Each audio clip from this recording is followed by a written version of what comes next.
Hey folks, we're here today. We're going to do a video on cold composting.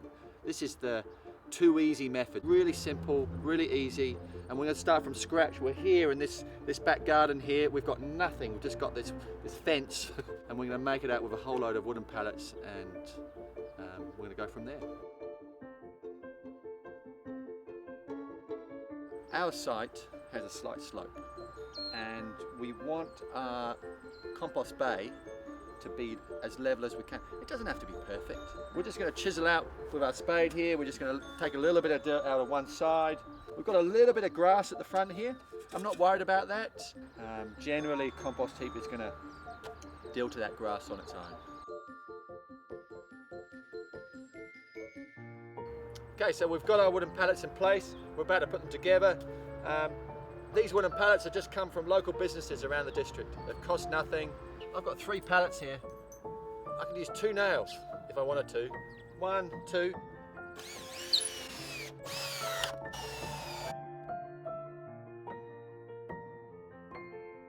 Now we're going to think about what are we going to put at the front here. And we're going to show you that now. We're going to bring in a pallet and we're going to cut it in half and just use a couple of bungees and we're off. And then we're ready to make some compost. Too easy.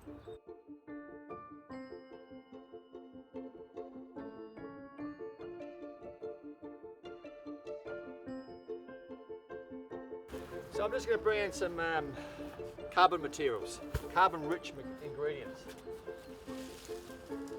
that we're going to use for the first layer. And when I say carbon, it's things that are dead.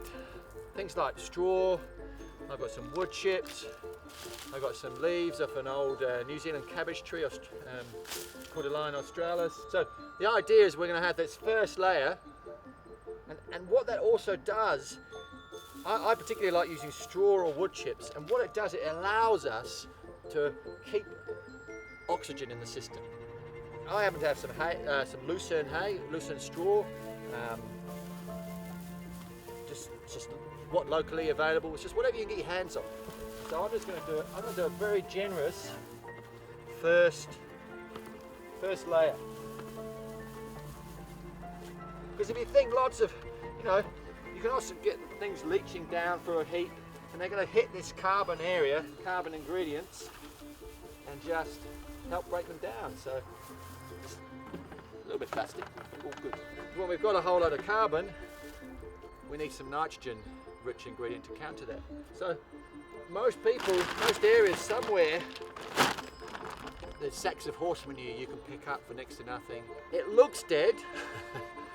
But it actually is nitrogen. It is a rich ingredient, full of life still.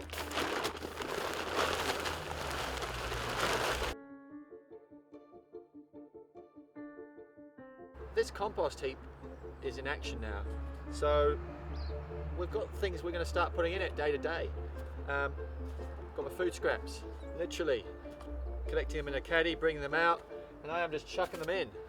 Now every time I chuck that amount of food scraps, I like to chuck in an equal amount of carbon, which we've talked about. So in this case,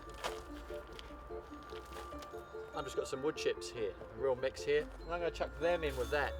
And then I'm going to get my garden fork and literally not spend too much time doing it, but I'm just going to turn it over a little bit, done, walk away.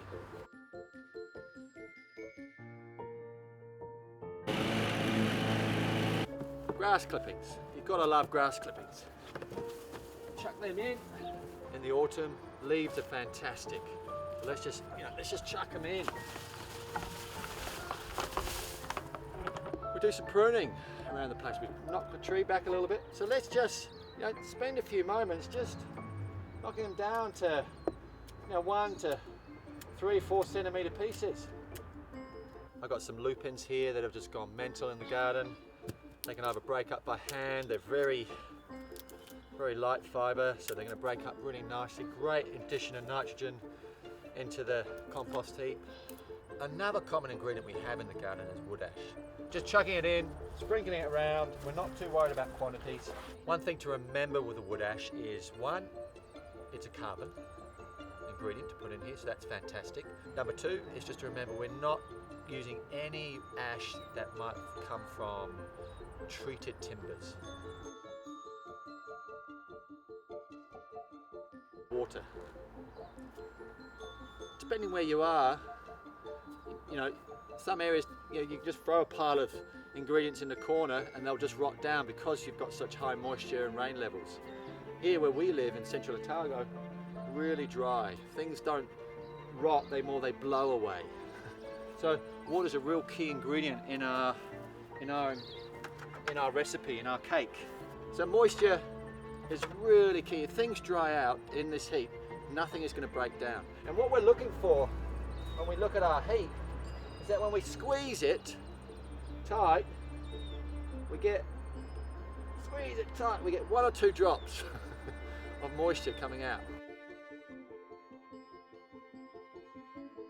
This is our kitchen scrap solution. Everything from our kitchen is going into this compost heap. Meat, fish, bones, raw, uncooked, can all go in here. If you're worried about vermin, we could set up some wee traps.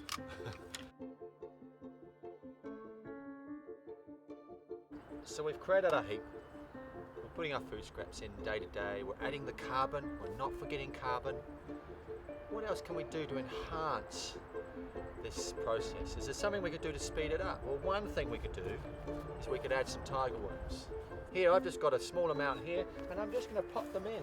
And I'm just going to find a little spot, just gently put them in and cover them up to the side there. And then they're slowly going to multiply, lay more eggs, multiply at a rapid rate. They're going to be fine over winter. They'll slow down over winter in eating, but they're going to munch through your food scraps and everything else you put in here at a much faster rate than if you didn't have them in there. So they're a win-win. I've got some lime here. This lime is just some good old garden lime, and I've mixed it also up with a little bit of dolomite. You can just use garden lime, but I wouldn't use dolomite just on its own. You can mix it up and you're kind of going 5 handfuls of garden lime with 1 handful of dolomite. But basically, once a month, come along, get a nice generous handful and just give it a sprinkle around your heap. Or maybe 2 handfuls. Boom. That's going to make it a little bit sweeter. And the other additive I really like to add, and we don't live close to the ocean. If I lived close to the ocean, we'd be adding seaweed in here. Fantastic, just got so many trace minerals in there. It's just the super food of composts, really. With a shortage of that seaweed, we're going to use something else. We're going to use some rock minerals. This is just a product that you can buy, usually from your garden centre or locally online. And we're just going to come along. We don't need large amounts. I'm just going to put a half a handful.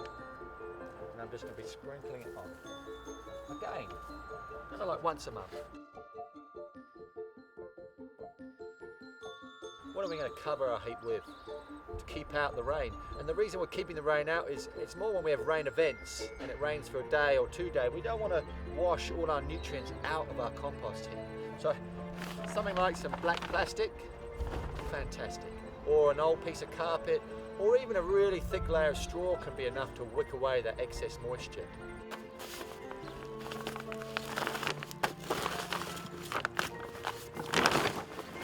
This just came from our local recycling centre, this piece of plastic. It's cost us nothing. Well, it's cost us 50 cents.